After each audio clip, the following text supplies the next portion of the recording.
Alors, bienvenue à toi dans ce mini-programme, les 3 piliers pour s'épanouir dans ses relations amoureuses et intimes. Alors, la première chose qui est vraiment importante, c'est déjà se connaître soi-même.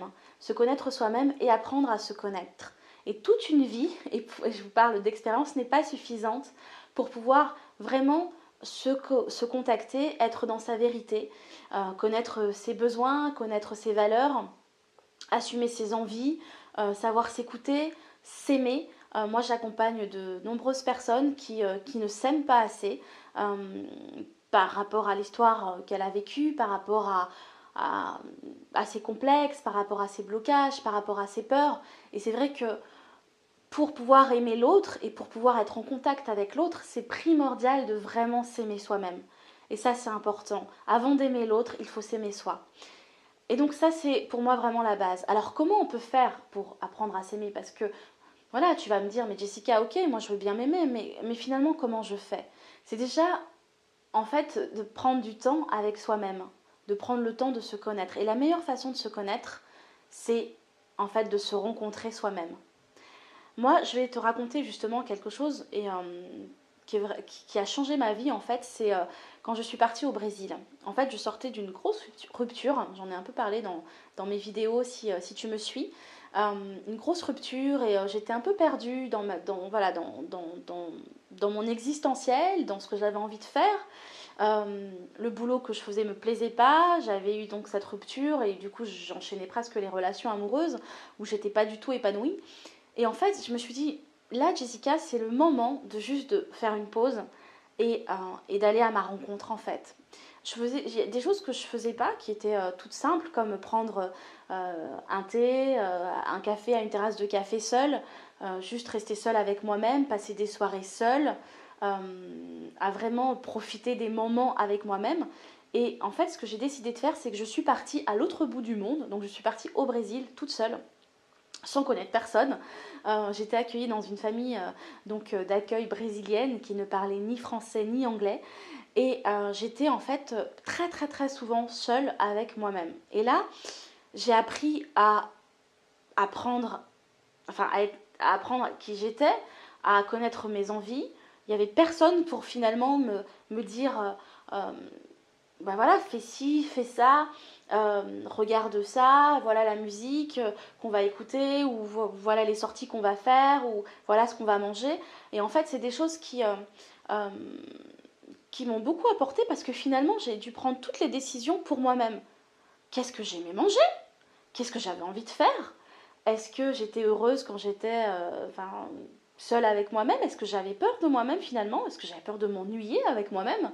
Ou est-ce que finalement j'avais atteint une certaine sérénité et un certain apaisement? Et en fait, c'est ce qui s'est passé. C'est que j'étais bien finalement avec moi-même. Au début, c'était pas très confortable.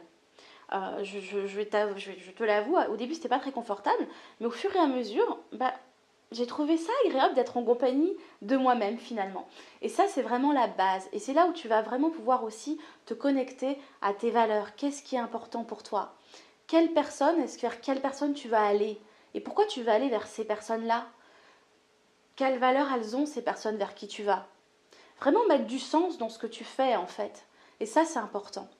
Et puis, se connaître aussi, se rencontrer, s'aimer, euh, c'est finalement aussi accepter ses parts d'ombre et ses parts de lumière.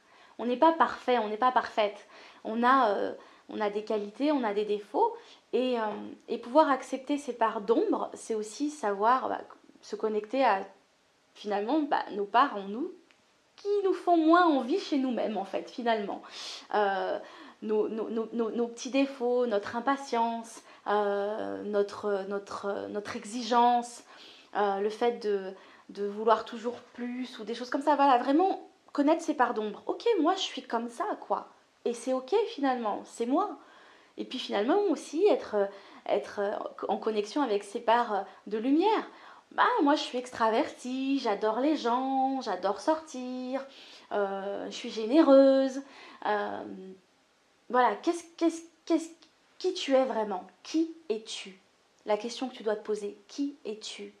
Qui es-tu vraiment? Et pourquoi aussi ce pilier pour moi est fondamental? Parce que je vois trop de personnes qui ne s'aiment pas et qui vont chercher l'amour qu'ils n'ont pas pour eux-mêmes, et vont le chercher ailleurs en fait. Donc ils vont rentrer dans une espèce de dépendance affective dans la relation et finalement vont s'effacer au détriment de la relation, vont laisser la relation prendre le dessus et finalement ce sont des personnes qui ne vont plus exister et qui vont être accrochées à la relation, vont être accrochées à l'autre, vont être mendiants de l'amour et ça, c'est pas une relation saine en fait. Et forcément, ça met trop de poids, trop de choses sur les épaules de l'autre qui nous accueille, de l'autre qui va nous aimer. Et donc, pour éviter de rentrer dans cette dépendance affective, mais plutôt d'être indépendant et d'être autonome dans notre relation, c'est de s'aimer soi-même, c'est d'apprendre à être avec soi-même, de savoir qui on est et de vibrer déjà soi-même avant de vibrer avec l'autre. Voilà ce que j'avais envie de partager avec toi tout de suite maintenant. Et puis je te retrouve très prochainement pour le deuxième pilier que j'ai envie de partager avec toi. À très vite.